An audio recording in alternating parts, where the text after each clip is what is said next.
Gente querida, voltamos aqui da nossa Fergs Play, juntamente com a Fergs Rádio, transmitindo para quem está no auditório, para quem está no teatro, para quem está no Brasil e no mundo, porque temos muita gente com a gente acompanhando o 12º Congresso Espírita, muita gente espalhada, corações espalhados e unidos aqui conosco nessa transmissão. Falei, não, deixa que eu começo, porque o nosso convidado é jornalista e eu, como jornalista, quero começar. Gabriel deixou. Então, gente, André, muito obrigada pelo teu tempo aqui conosco, pela tua disponibilidade, amorosidade com os congressistas, porque a gente tem visto, né, Gabriel? O André passa, as pessoas querem um abraço, uma palavra. E esse tem sido o Congresso dos Abraços. As sido. Pessoas estão com uma saudade, né? Que o último Congresso Espírita do Rio Grande do Sul, que coincidiu com o centenário da nossa federativa em 2021, foi online por uma contingência da pandemia. Então tem abraços acumulados aqui e muitos guardados para ti. O Rio Grande do Sul tem um carinho muito especial por ti, meu amigo, e é uma alegria te ter aqui conosco, especialmente abordando uma temática como aquela que tu trouxeste para a gente aqui no Congresso, falando do espírito imortal e da preservação desse orbe terreno que nos abriga, né, André? Então vamos começar te ouvindo um pouquinho, falando um pouco mais sobre isso, sobre aquilo que tu entendes nessa realidade plural, complexa, desafiadora que nós temos vivido, o quanto essa premissa da imortalidade da alma, ela pode nos conscientizar e nos mobilizar para cuidarmos do planeta. Meus amigos, é um prazer enorme estar aqui novamente no Rio Grande do Sul, cercado de amigos, fazendo novos amigos. Eu também me alimento muito desse carinho, desses abraços. Vocês não fazem ideia da importância, para mim, de estar aqui compartilhando essas energias. Com toda franqueza, a gente está aqui celebrando mais de 50 anos da primeira Conferência Internacional da ONU sobre Meio Ambiente e mais de 30 anos da maior conferência da história até então sobre o assunto, que teve lugar no Brasil.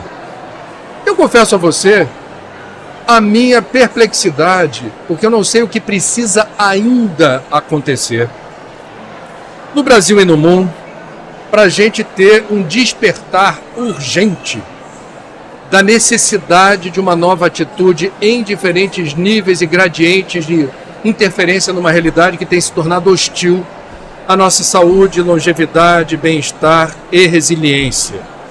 Então, remetendo ao aspecto estritamente espiritual, a gente vai começar fazendo a correlação entre toda e qualquer religião, para ser entendida assim, em algum momento dessa narrativa mística e transcendental, haverá de reconhecer que nós aceitamos a ideia de Deus e que precisamos entender que o sagrado está presente na criação.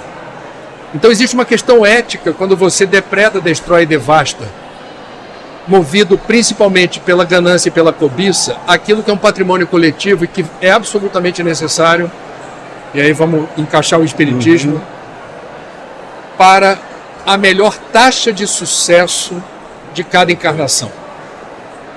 Então, se somos espíritos imortais, demandantes da experiência reencarnatória nesse mundo, e esse mundo está sendo violentamente depredado por interesses pequenos, mesquinhos, de curto prazo, em detrimento de algo que haverá de acontecer para as futuras gerações, porque esse é um ponto capital do entendimento da crise ambiental e climática. Nunca seres viventes da nossa espécie experimentaram tamanha responsabilidade. Nossos avós e bisavós não passaram por isso.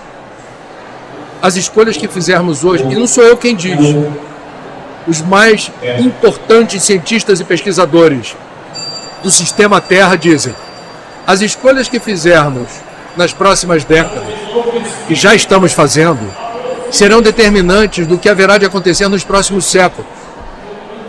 Não há tempo a perder. Eu sei que é um assunto que remete, quando a gente fala não há tempo a perder, a primeira reação das pessoas é uma certa angústia, uma certa ansiedade, né? Mas é o desafio da área da comunicação calibrar o alerta e o bom senso. Assim, se a gente simplesmente der o passo do tamanho da perna, já terá sido um feito. Não é pedir muito. que dar o passo. nem isso tem sido feito, né, André? Muito timidamente, na minha opinião, frente aos enormes desafios que temos. E é engraçado no sentido de curioso. Essa semana no Rio de Janeiro aconteceu algo que me deu um clique na cabeça. Todo mundo sabe, por exemplo, que plástico descartável de uso único, sintético, extraído de petróleo, derivado de petróleo, leva na natureza entre 300 e 400 anos para se decompor. Todo mundo sabe, isso é uma informação vulgarizada. No Rio, teve uma repercussão enorme, um trabalho de limpeza de lixo flutuante numa praia da Baía de Guanabara. Sim. Que encontraram uma garrafa da empresa líder de refrigerante com o rótulo preservado, com promoção de trocar as garrafas por bonequinhos da Copa do Mundo de 1998. Nossa. Estamos falando, portanto, de 98, 2008, 2000, 25 anos que essa garrafa está à deriva na Baía de Guanabara. E aí, quando o pescador encontrou, tinha um repórter por perto, falou: o que você está olhando aí? Não, essa garrafa tem 25 anos, perdida por aqui. Isso teve repercussão na mídia local, o G1 deu com repercussão nacional. Qual é a novidade? A novidade é que você tangibilizou a encrenca do plástico descartável de uso único no lugar errado, gerando problemas. O case da garrafa. O case da garrafa. E André, muito particularmente aqui no Rio Grande do Sul, os gaúchos têm tido a oportunidade de refletir intensamente e dolorosamente Pois é. acerca daqueles sinais que o planeta vai nos apresentando dentro da dinâmica de lei de causa e efeito, da nossa responsabilidade coletiva como membros de uma única nau terrena, né? E existe uma distância, muitas vezes, nessas transferências de responsabilidades, de projeções, até aquele espaço de consciência do espírito imortal que se pergunta: mas o que eu posso fazer? Porque às vezes a circunstância ela é de impotência. O que eu faço com uma previsão do tempo que me aponta um ciclone uma vez por semana? 7 ciclones seguidos, a gente acompanhando. O que eu faço com essa quantidade de enchentes, com essa situação que o planeta ele apresenta sinais de que está enfermo de alguma forma, né? E aí eu remeto tudo isso para as grandes esferas, para os grandes governantes, para os grandes empresários.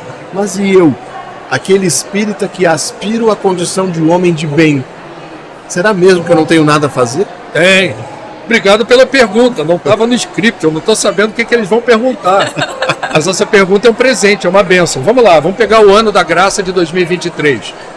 O que houve, essa tragédia inominável, ainda não totalmente resolvida, das cheias históricas e sem precedentes da bacia hidrográfica do rio Taquarianas, onde vivem aproximadamente 1.400.000 pessoas. Bom, o que está acontecendo por aqui não sou eu quem diz, a gente vai aqui reportar o que as boas fontes informam. Rio Grande do Sul e Santa Catarina são as portas de entrada de eventos climáticos extremos do Brasil, juntamente com partes do Uruguai, Paraguai e Argentina, onde se dá o entrechoque do ar mais frio do Polo Sul e o ar mais quente da zona equatorial da Amazônia. Então, já era a porta de entrada. Turbinado pelo fenômeno climático El Niño, elevação da temperatura do Pacífico, com o agravamento do aquecimento global, qual é o cenário? Sim, é preciso mudar muita coisa para evitar perda de patrimônio e principalmente de vidas. Como? Eu perguntei para a presidenta da Comissão das Águas da Bacia do Rio do Bacia Hidrográfica do Taquarianas. Reconstrução é a palavra de ordem agora. O que foi destruído precisa ser reerguido. Cidades inteiras foram destruídas. Eu perguntei, é para reconstruir do mesmo jeito? Ela falou, evidente que não. Primeira resposta, Gabriel. Em havendo destruição, na hora de reconstruir, o protocolo tem que ser outro. Claro. Ela falou da sinalização do novo limite das águas de cheia. A cidade tem que ser planejada dali para trás, fora do ponto máximo da cheia verificado esse ano. Segundo aspecto, nós precisamos ter sistemas de rastreamento de tempestades melhor calibrados. Não é um problema só do Rio Grande do Sul.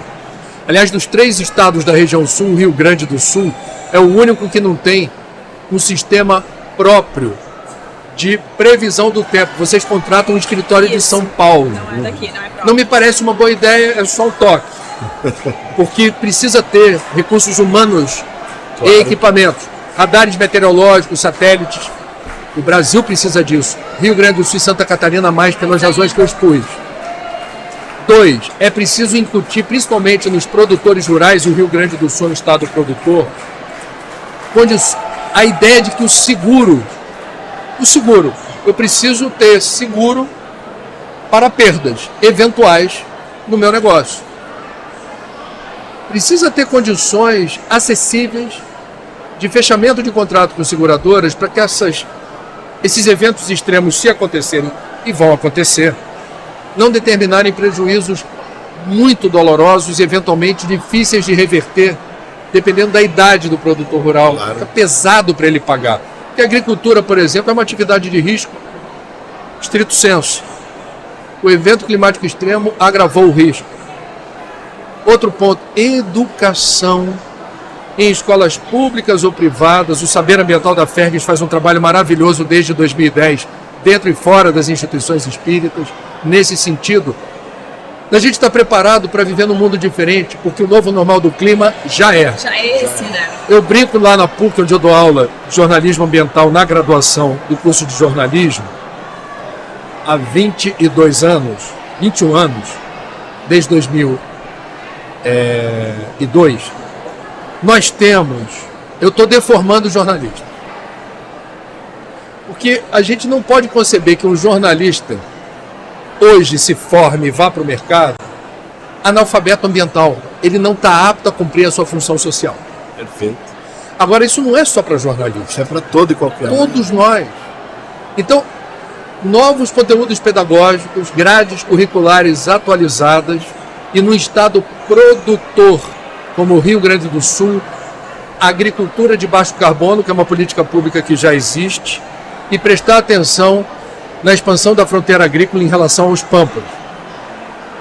Essa é outra questão que alguns especialistas denunciam como eventualmente problemática, dependendo da forma como se promover isso. Porto Alegre, presta atenção nas áreas verdes da cidade. Sim. Porque as áreas verdes da cidade têm múltiplas funções, todas elas fundamentais. Climatização, umidade, retenção de carbono, melhoria da qualidade de vida das pessoas interagirem com um ambiente que não é aquele urbano de asfalto, concreto, cimento. De repente você tem uma outra experiência. Planejamento urbano. A gente está falando aqui de diversas profissões, se não todas, interagindo com esse novo normal. Planejamento urbano tem que estar completamente, eu diria, afinado com essa questão. E para terminar, no Brasil hoje, dados do CEMADEM, que é o Centro Nacional de Monitoramento e Alerta de Desastres Naturais, aproximadamente 10 milhões de irmãos nossos brasileiros, 10 milhões, vivem em áreas de risco. Não é viver mal. A conta não é quem está vivendo num barraco insalubre, numa área inóspita. A conta é quem mora em área de risco onde não precisa chover uma quantidade de água acima da média para representar risco. Eu não vejo nenhum político no Brasil colocar isto como prioridade. Um nível de prioridade, né? Pois é. Porque é uma bomba relógio prestes a explodir. Se o mundo tem um novo normal do clima, se os eventos climáticos extremos se agravam, 10 milhões no mínimo de brasileiros estão sujeitos a algo evitável, prevenível. Esse é o ponto. Sabe o que me parece interessante, Roberta? Eu pergunto para ele o compromisso do espírita na questão de ser um homem de bem, e o André, com todo o nível de informação e pragmatismo que ele tem, nos traz medidas concretas, porque às vezes parece que a gente dissocia como se o espírita não tivesse encarnado e não fosse cidadão. Então foi muito bom de trazer isso dessa maneira, porque o nosso espaço de atuação ele é muito para além do centro espírita. Há um pedido de coerência a fim de que nós possamos cumprir lá aquela visão de mundo que o Espiritismo nos traz, né? Quando tu fala dessa questão, eu estava pensando aqui, ouvindo o André, que para quem é espírita, a compreensão de que somos nós que vamos viver nesse mundo que estamos destruindo na nossa próxima encarnação. Eu até entendo, quando eu converso com alguém não espírita, que não acredita em reencarnação, que a pessoa diz, não, mas depois os outros resolvem, mas os outros sou eu. Né? Então, nem a lógica do egoísta não funciona. Não, a lógica do egoísta não funciona, porque nós temos essa convicção, essa certeza, sabemos pelo conhecimento adquirido, de que quem não for embora daqui para outro mundinho, nessa transição planetária que estamos passando, e aí não sei, cada um sabe se vai ou não vai, se acha que vai continuar aqui. E que mundo, qual é? E agora, se continuarmos nesse ritmo de devastação, nesse ritmo de mudanças, e nesse pouco que temos feito ainda, André, qual é a perspectiva? O que temos que fazer em quanto tempo? E aí não de cada um de nós, mas de todos como planeta, como habitantes da Terra, para que esse cenário se minimize. Bom, uma hipótese, vamos colocar assim, porque o futuro a Deus pertence. Eu não tenho essa competência. O que me parece, dentro da perspectiva aí da tua questão, a gente haverá de ingressar no mundo de regeneração com uma humanidade mais evoluída ética e moralmente, mas num planeta desgraçadamente arruinado do ponto de vista do agravamento da crise do clima, da perda desnecessária da biodiversidade com impacto sobre nossa qualidade de vida, uma produção monumental de lixo que não se decompõe nem se degrada com facilidade, e isso é herança, isso é legado,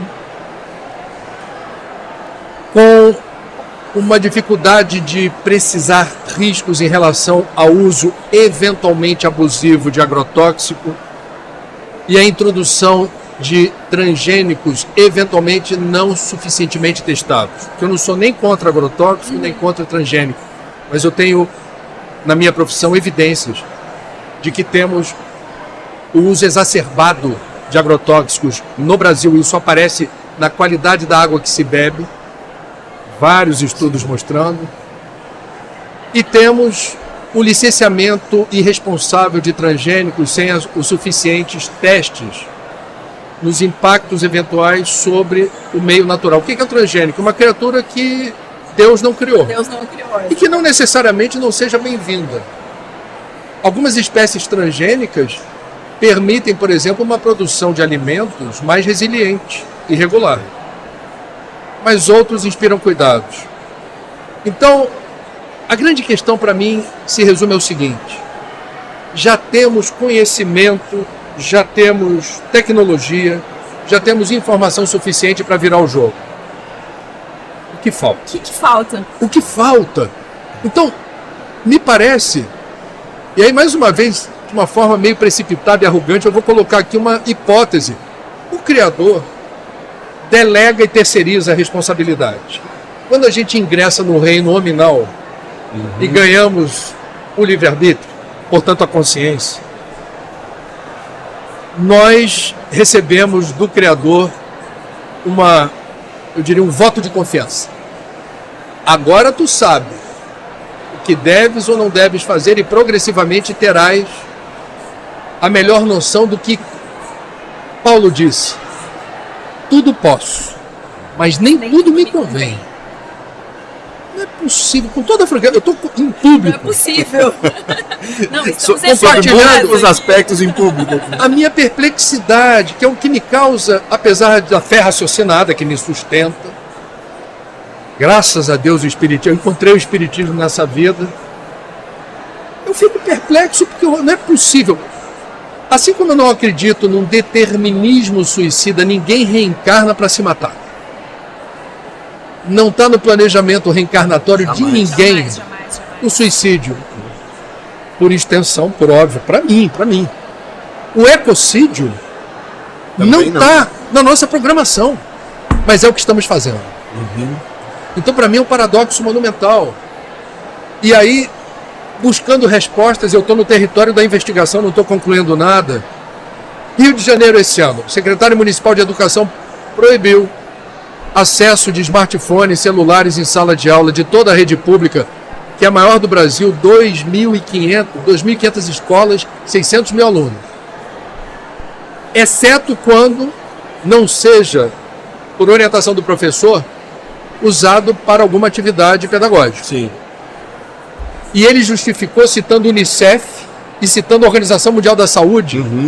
E o Unicef disse, num relatório recente, o mundo das crianças e adolescentes enfrenta hoje uma epidemia de distração. Exatamente. Eu achei isso tão forte. Então, eu vou atribuir na minha ignorância, mas nas minhas ruminâncias intelectuais tentando entender esse fenômeno, se temos conhecimento, tecnologia e informação suficiente para virar o jogo, por que não? Estamos muito distraídos, dispersos, um tanto alienados, estamos com outras prioridades. E isso é péssimo. O que poderia ser mais prioritário do que o planeta, a nossa casa onde vivemos? Exatamente, né? Qual é o que é mais prioritário do que o nosso planeta, do que a nossa casa? E eu queria fazer um link aqui, Roberto e André, com outro tema da tua predileção, que é a questão da preservação da vida, e eles são temas intrinsecamente assim, né, inseparáveis. A nossa mesmo, vida, né? a vida nossa do vida, nosso a vida do planeta, a planeta. vida dos animais. Mas quando tu traz a tua perplexidade, a gente também entende que existe um estado de coisas em função da distribuição desigual das riquezas e do poder. A condição de modificação muitas vezes está nas mãos daqueles que não se interessam por modificar esse estado de coisas, né?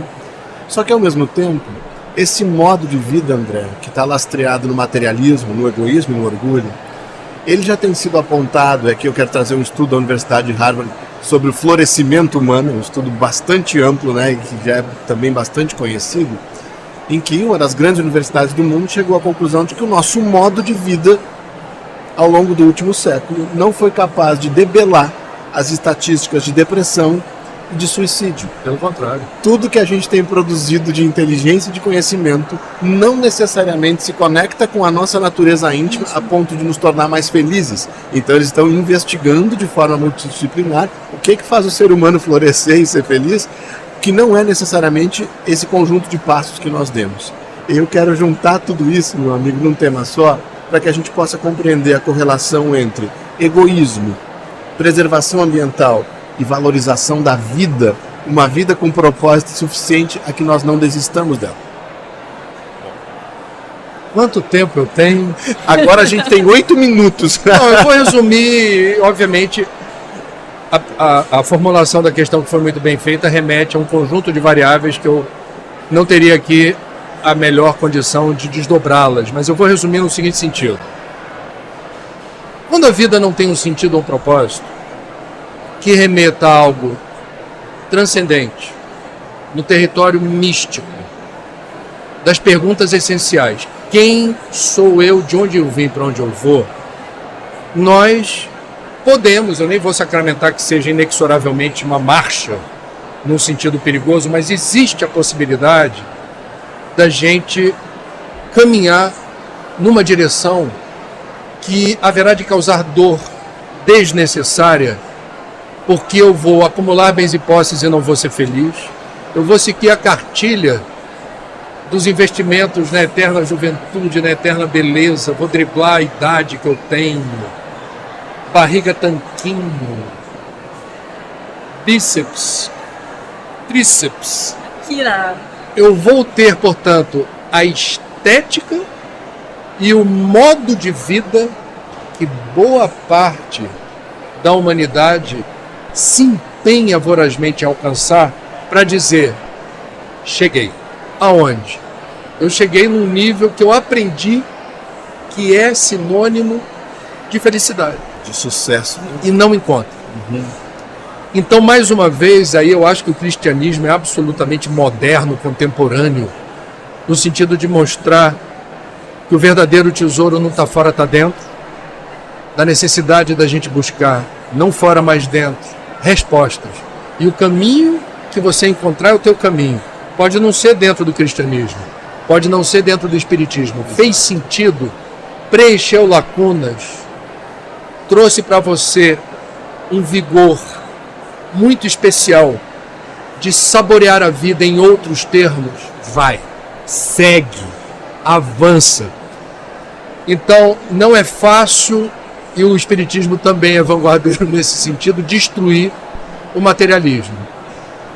Nós ainda somos um mundo, uma humanidade muito vulnerável aos apelos da matéria. Isso tem um preço. Isso tem um preço. Então, feliz daquele que encontrou um caminho, e que haverá de ser um caminho onde até a felicidade é relativa e a tristeza também. Eu adoro esse pensamento que remete também à filosofia budista do caminho do meio. Caminho do meio, do Eu não vou ficar em êxtase e perseguir a felicidade plena que eu ainda não sou digno de alcançar pela soma das minhas imperfeições. Mas existem os momentos de lampejo. Eu tive ontem o meu aqui, cercado de tanto carinho e amor. Cheguei no hotel e falei, tu não é isso tudo. Desacelera. Registra o carinho e o amor das pessoas. Sim. E a Cláudia falou também, André, é a percepção de algum reconhecimento de um trabalho que está sendo feito, nada mais do que isso. Ela também puxa. Eu estou aqui com os pés no chão, procurando me nutrir do que tenha verdade, do que tenha essencialmente valor e do que me ajude a me transformar naquilo que eu preciso realizar nessa encarnação. Eu, graças ao Bom Pai e ao Espiritismo, descobri um caminho. Não me deslumbrando nos momentos bons, não me sentindo na areia movediça de uma depressão inexorável nos momentos ruins. E viva Chico. Isso também passa. Isso também passa. Eu queria trazer aqui um depoimento, um case, porque eu tô aqui com o teu livro, tá? Viver é a melhor opção. Esse não é o meu tá em casa. Esse aqui é o da Carla, de Santana do Livramento. E ela me disse, não sei se ela tá por aqui, tá ali, olha só. E eu quero ler, porque eu acho que ela representa muito do que nós ouvimos aqui, tá? André, eu te acompanho na vida. Teu Papo das 9 é uma renovação diária. Muitas vezes a salvação e a recuperação. Tá chorando. Eu me emociono também, mas não vou chorar. Do meu eu esquecido. Tua comunicação e transparência, um alívio e um ânimo para ser o que sou e lutar pelo que eu acredito com caridade e exemplo de Jesus. O Espiritismo, de forma inteligente, sendo divulgado, é tão maravilhoso e com certeza não só a mim, mas muitas pessoas devem ter sido resgatadas pela bênção da tua fala.